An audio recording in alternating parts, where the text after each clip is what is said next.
coverage now brings us a first-hand account of what's happening in Israel from a former director of the Jewish Federation of Western Mass, who now lives there.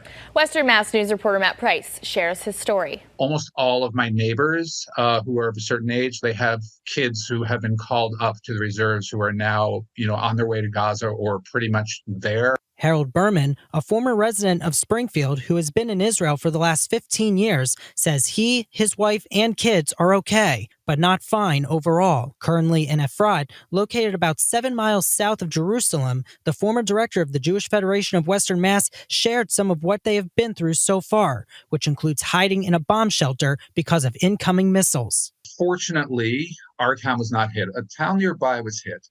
Also hit was an Arab village north of Jerusalem.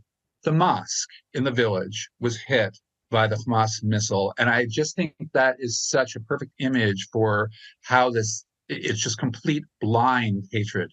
Since the terror group first attacked, thousands of men, women, and children have been killed or wounded, while Hamas is currently holding more than 100 people hostage, threatening to execute them. Berman tells Western Mass News there is a strong comparison between Hamas and the behavior of Arab terrorists and Nazis. There are people who, honestly, they want to kill you because you're Jewish, period. It's not really about land. It's not about concessions. It's not about any of that. They want to kill us. While Berman is grateful for the support he and Israel have been receiving from both Jews and non-Jews across the globe, the former Western Mass resident is hopeful this can force change when it comes to anti-Semitism. This time, I do think it's different. I think people are saying, there's a line here that was crossed. You can't keep silent when you see this. If you know anyone in Israel or someone locally who is Jewish and is grieving, Berman says reach out to them and tell them you are thinking about them. In Springfield, Matt Price, Western Mass News.